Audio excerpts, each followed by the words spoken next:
And back now to the breaking news from Afghanistan and the political fallout from the withdrawal of American troops as the country falls to the Taliban. Joining me now, the top Republican on the House Foreign Affairs Committee, Congressman McCaul of Texas. Thank you very much, the former Homeland Chairman. It's great to see you. And you said some tough stuff this weekend, that the president has blood on his hands, calling the collapse of the Afghan government after the U.S. withdrawal an unmitigated disaster.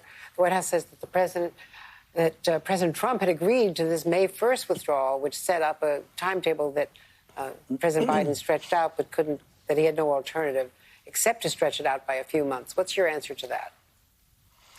Well, look, I think this president is the commander-in-chief today. He made the decision to pull out, to blame this on the prior administration, I think is ill-conceived because the fact is this was a conditions-based agreement, and the conditions were not being followed by the Taliban. They violated it in many respects in terms of not breaking their ties with al-Qaeda.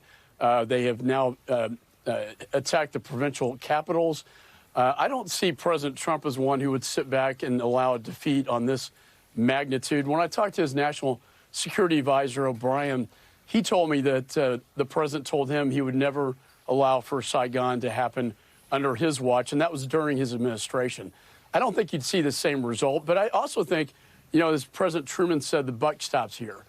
This president can't blame the prior administration. He has to take responsibility and accountability for his own actions, which have led to this unmitigated disaster, as I called it, of epic proportions. It is an absolute disaster. I want to commend you, Andrea, and the press for asking the tough questions. I've asked this administration for months, when are you going to get the interpreters out? When are you going to get our Afghan partners out of there? When are you going to have ISR intelligence capability out of country? They have done none of this. And now it's a scramble to the airport, and none of the planes are even flying out right now. It's essentially closed down. I think this is really could be even worse than Saigon itself. Now, they're saying that if there had been a residual force left there, 3,500, that would have meant eventually tens of thousands more because the U.S. troops would have become engaged in the civil war. Do you want to respond to that? Well, I do think the 2,500 was a very light footprint to stabilize that country. It was working for several years. It did stabilize. It kept the Taliban in place. Remember, once we pulled out of Bagram, and once our embassy shuts down, we're going dark. We have no intelligence on the ground. We can't help them with air support. I think the Afghan army got caught flat-footed because they're used to our Air Force, our air support cover coming in and bombing the Taliban. And the Taliban knew that. And so they stayed, behind, in their caves. They didn't come out. And so because they knew, and it was telegraphed, we were going to leave on September the 11th, by the way, which is very ironic, because it was telegraphed that way. They knew this is their fighting time, by the way, as well.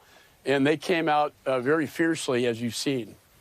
And the intelligence community called this from day one. Let me follow up on that, because some people are saying, was this an intelligence failure, military intelligence, the other intelligence, but was it? This was a political failure. The intelligence community got this right. I got the briefings. I can't go into detail, but they predicted within 6 months, then 3 months. Actually, the Taliban worked even faster. But their assessments, Andrea, were always very, very grim. It was the State Department and the politicos in the White House that painted this rosy picture that somehow these deals, these talks with the Taliban were going to, bear fruit at some point in time. And they held on to that sort of myth, if you will, almost to the bitter end. And we have seen, I've always said you can't really negotiate with the Taliban. I do think they would have to be part of the transitional government, but to turn over the entire country now to the Taliban. And what I worry about the most, Andrea, are the women left behind and the girls, and under Sharia law, how they're going to be treated like they were before 2001. And to that point, what should we do now? Is there anything we can do now to stretch this evacuation so we can start getting some of these non-military civilians out? It's one of the saddest things I've seen. I just got a briefing that they've shut down flights. Their first priority are American citizens, and then maybe Afghan partners. That would mean leaving behind all those Afghans that worked with us in battle.